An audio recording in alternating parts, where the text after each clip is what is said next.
강소연 작가, 세상 읽는 법을 알려주는 시와 그림. 98. 윤석열, 최재형이 던진 모멸감. 10년도 지난 일이니 이제 말할 수 있다. 금융감독원 변화관리 프로젝트를 진행하면서 마주한 대표적인 난제 중의 하나가 재취업 이슈였다.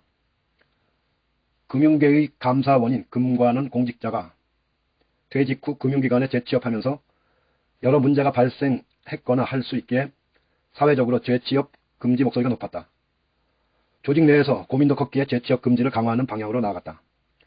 위헌 논란에도 불구하고 은행이나 예금보험공사 등 다른 공공기관이 2급 이상 직원에 대해 재취업을 금지하는 것에 비해 금감원의 4급 이상 직원은 퇴직 후 3년, 퇴직 전 5년간 속한 부서의 업무와 연관성이 많은 기관에 재취업이 불가능하다.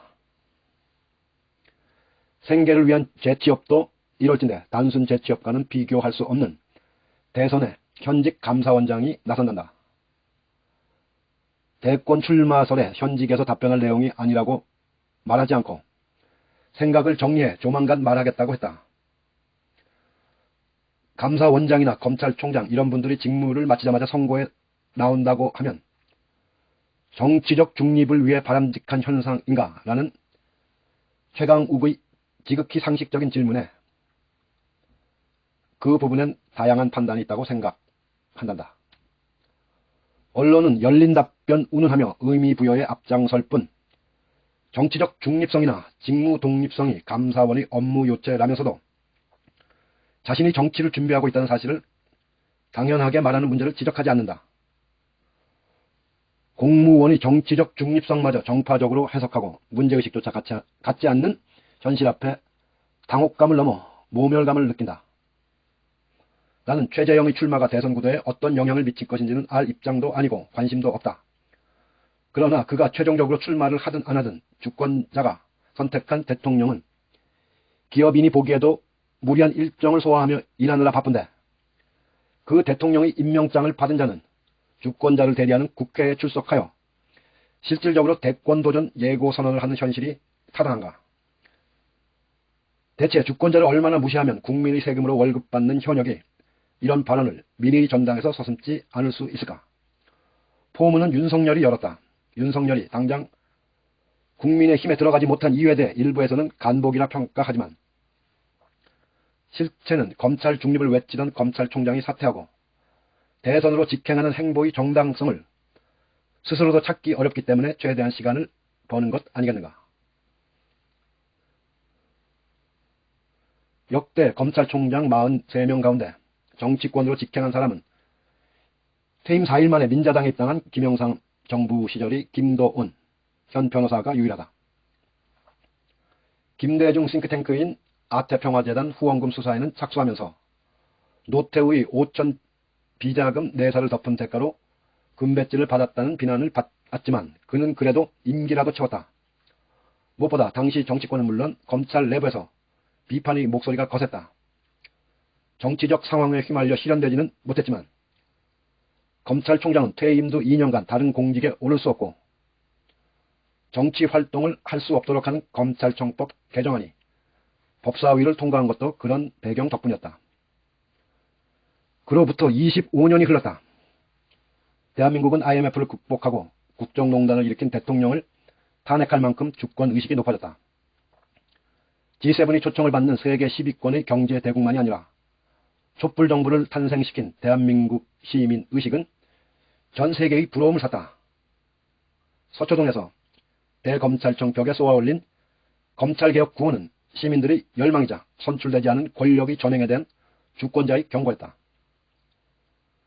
전국의 시민들은 물론 해외 동포들까지 국민을 기만하는 오만한 권력을 끌어내리고 세운 촛불 정부에서 임명장을 받은 검찰총장과 감사원장이 현직에서 정부 정책과 맞선 것도 모자라 대선으로 직행하겠다는 것은 한마디로 주권자를 우습게 보는 일이다.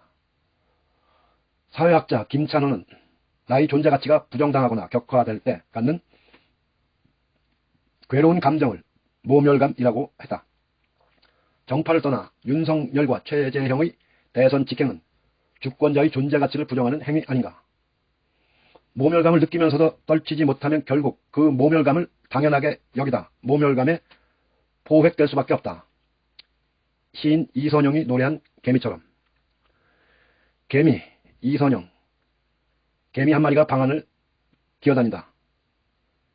개미가 내 몸에 닿을까봐 나는 개미를 피해 자꾸 방 안을 옮겨다닌다. 방이 좁아진다. 나는 지친다. 개미 한 마리가 방 하나를 다 가져간다. 내 마음의 방 안에 개미 한 마리가 기어들었다. 개미가 온 방 안을 돌아다닌다. 나가지 않는 개미 한 마리를 피하려다 내 마음의 단칸방 하나가 통째로 개미의 차지가 된다. 1999년 발간된 문학과 지성 시인선 230일 이선영 시집 평범의 바치다에 실린 개미를 훗날 어느 문학 잡지에선가 어느 시인이 해설한 글에서 다시 만났다. 해설한 시인은 개미 한 마리의 혼비백산하는 현대인들이 위선으로 읽었던 기억이 있다. 어쩌면 이선영 시인 또한 방 안에 침입한 개미 한 마리에 놀랐다가 이 시를 쓴 것일지도 모른다. 그러나 나는 시를 처음 읽었을 때도 다시 읽는 지금도 개미는 우리가 일상에서 간과하기 쉬운 아니한 인식 같다. 부당한 현실 앞에 부적절한 행동에 대해 처음에는 나만 안 당하면 된다고 생각하며 피하지만 이내 모순은 나와 우리의 일상을 지배하고 영혼을 잠식한다. 방기하는 태도는 복종하는 삶으로 이어진다.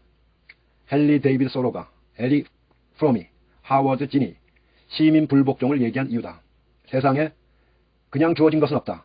지금 우리가 공기처럼 당연하게 여기는 민주, 자유, 평등의 가치는 민주주의에 대한 신념과 잘못된 일에 대한 끊임없는 인류의 저항이 일군 성취다.